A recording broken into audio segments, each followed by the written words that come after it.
Teringat awal tahun 2020, pejabat Indonesia bercandain COVID. Ada yang mengatakan corona tidak mungkin masuk ke Indonesia, mereka akan mati karena panasnya cuaca. Ada pejabat yang mengatakan mereka nggak mungkin masuk ke Indonesia karena orang Indonesia kebal, karena makan nasi kucing. Ada pejabat yang mengatakan lagi, masuknya susah, izinnya rumit, jadi mereka tidak mungkin bisa masuk. Sampai terakhir di gedung DPR tertulis, di spanduk, COVID dilarang masuk. Lu kata COVID bisa baca apa? Intinya melecehkan dan menganggap sepele di awal, mengakibatkan apa yang terjadi saat ini. Ambiar kesehatan dan ekonomi negara level bawah dan level tengah, kecuali yang dapat anggaran dan oligarki masih menganggap benar kelolaan negaranya. Yo monggo kowe sing jabat sakarep mula. Sekarang varian kedua Delta merajalela, menjadi gelombang kedua mengganas.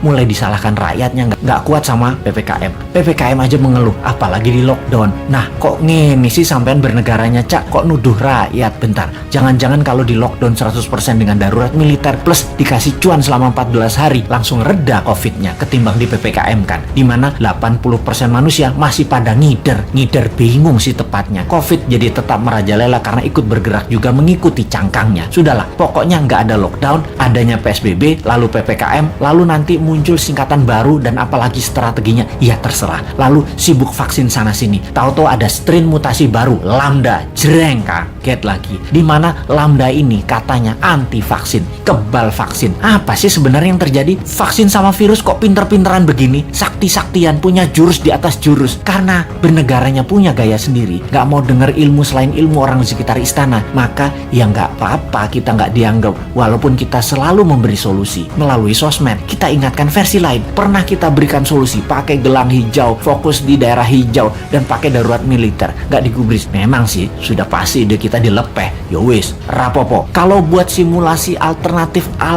lain ada nggak? Pemerintah buat nggak? Skenario A, B, C, D, dan lain sebagainya. Sungguh loh, ini semua harusnya banyak alternatif yang kita buat solusi dengan banyak skenario. Ada skenario perang dunia, invisible war, skenario pandemi untuk tujuan politik, atau ini pandemi biasa. Oh lupa, selama hampir 2 tahun ini masih kekeh COVID itu pandemi biasa, bukan ada skenario konspirasi dan bisa selesai pakai vaksin. Dan pendapat ini dipegang kokoh, ngotot banget, COVID pandemi biasa dan selesai dengan vaksin. Itu keputusan maha benar. Kalau kita new mind punya banyak alternatif berpikir dan skenario bertindak, beda dengan old mind. Kalau ini adalah perang dunia, kita harus segera memutuskan ambil posisi dengan siapa kita berteman, dengan Nazi atau dengan sekutu. Kalau ala perang dunia kedua, kalau ini pandemi, biological war sama globalis, maka kita juga harus lobby internasional dengan big pharmacy. Kalau ini pandemi dengan tujuan politik, kita pepet lawannya musuh kita. Ini dari sisi hulu, dari biang masalahnya. Kalau dari sudut pandemi globalis yang terus menginginkan kendali kesehatan, maka apa yang terjadi kalau vaksin sudah 100% populasi di Indonesia, ternyata pandemi COVID tidak hilang juga? Beli vaksin lagi? Lama hal ini sudah kita pertanyakan, namun pejabat bilang tidak mungkin, pasti hilang dengan vaksin. Iya, paham. Kalau tidak selesai, ya nggak dijawab. Lalu yang dia bilang adalah, lo ngeyel sih.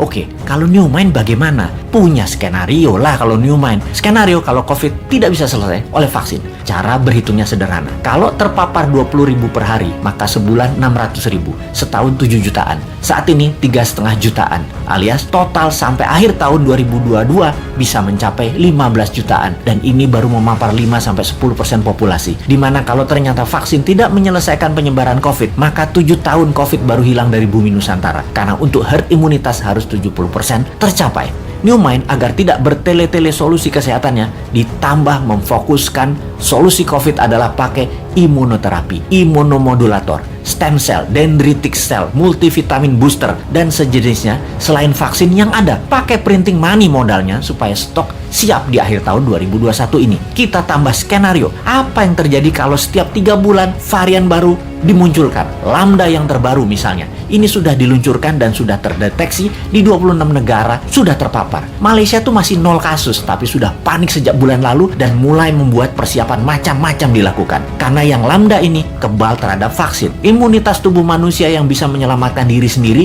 dikasih booster. Kalau pejabat sekarang tahu nggak ya tentang Lambda, Theta, Upsilon yang bakal muncul? Atau tahu apa enggak juga kita nggak tahu. Punya rencana apa menanganinya juga kita nggak tahu. Atau, atau nggak percaya bakal ada Lambda, bakal ada Upsilon, bakal ada Theta seperti awal tahun 2020 kemarin. Ya monggo. Jadi kalau vaksin tidak menyelesaikan masalah ditambah varian baru yang lebih kuat muncul. Mau PPKM karet berapa lagi? Karet 4 seperti sekarang aja jebol. Kalau karet 10, pedes banget ya. Masih belum nyadar juga ya bahwa solusi selama 2 tahun ini belum terlalu tepat. Setidak tepat selalu berhutangnya untuk hal yang tidak produktif di dalam bernegara. Ayolah melobi globalis. Bisa kan ngerti? Cuma nanya, jangan marah dong bos. Aku ya ora paham. Cuman kasihan rakyat aja.